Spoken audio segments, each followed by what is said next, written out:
جیسے جیسے دنیا تبدیل ہوئی، ظاہری بات ہے ہمارے حواس کی جو گرفت ہے اس میں ارتقا ہوا، سائنسی علوم نشو و نما پا کر ایک جگہ تک پہنچ گئے، اب تجربہ ہے، مشاہدہ ہے، انہی پر مبنی استنباط ہیں، انہی کے نتائج ہیں، اسی طرح سے استقراء کا علم آگے بڑھ رہا ہے۔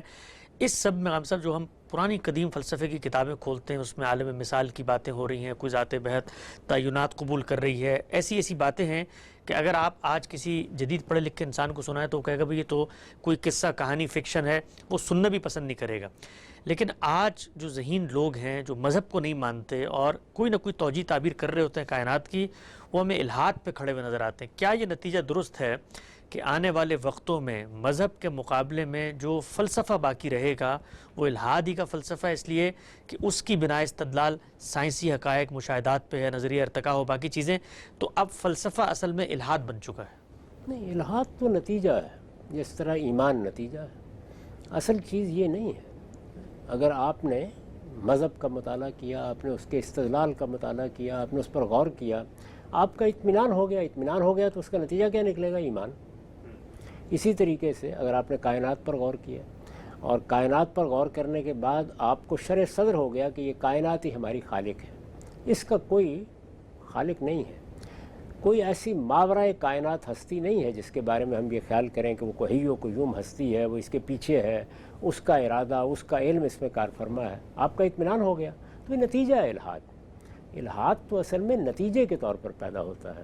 اس کو اگر آپ اس زاویے سے دیکھ لیں کہ وہ اس خبر کا انکار کر دیتا ہے تو ہم اس کو الحاد کہتے ہیں۔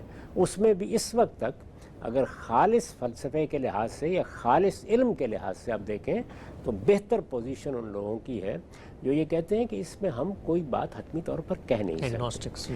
دونوں امکانات ہیں، یعنی یہ خبر جو پیغمبروں کے ذریعے سے دی گئی ہے یہ درست ہو سکتی ہے، اس کا امکان ہے، اس کی نفی کے لیے کوئی استدلال نہیں سامنے آ گیا یا حقائق نہیں سامنے آ گئے۔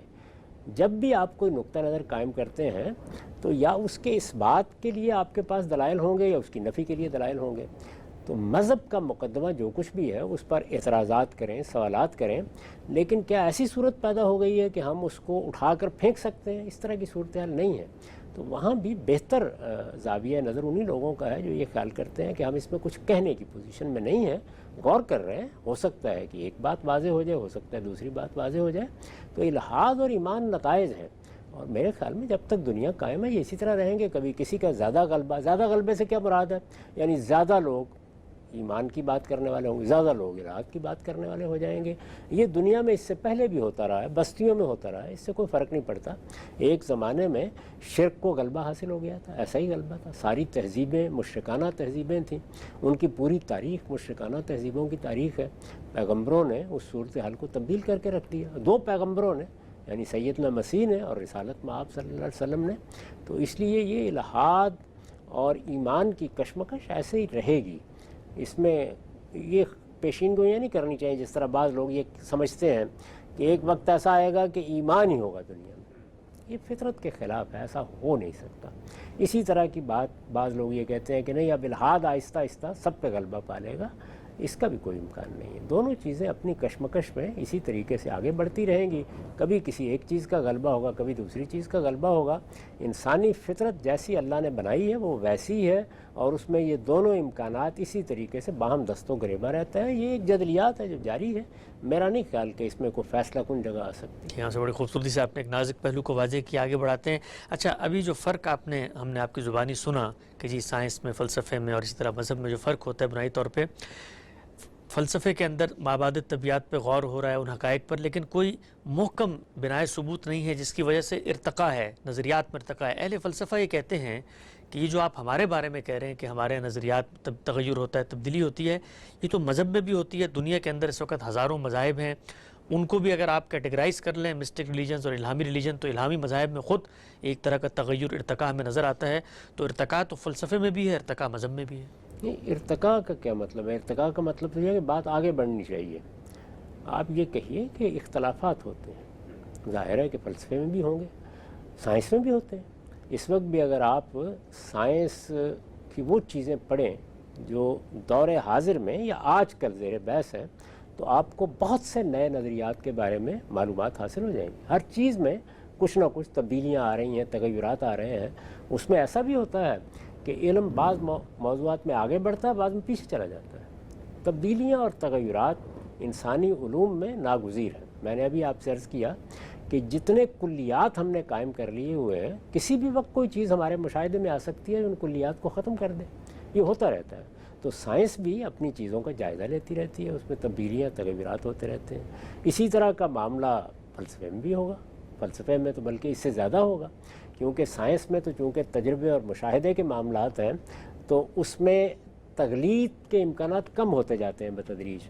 لیکن یہاں تو آپ اصل میں ایک عقلی نوعیت کا استدلال کر رہے ہیں جس میں کوئی چیز دکھائی نہیں جا سکتی، اس میں بڑے تغیرات آئیں گے۔ اگر فلسفے نے کسی زمانے میں یہ خیال کیا کہ ایک عالم مثال ہونا چاہیے پیچھے، یا یہ خیال کیا کہ کوئی ایسی ذات بہت ہے جس کے تعینات کائنات کی صورت اختیار کر گئے ہیں، یا ان تعینات میں تبدیل ہونے کا عمل اس طریقے سے گزرا ہے، یا اس میں یہ خیال کیا کہ علم کیسے وجود میں آیا، عقل کیسے وجود میں آئی، خود عقل ہے کیا وہ اسی ذات بہت کا ایک تعین ہے، اس طرح کے بہت سے معاملات میں فلسفے میں غور کر کے آراء قائم کی۔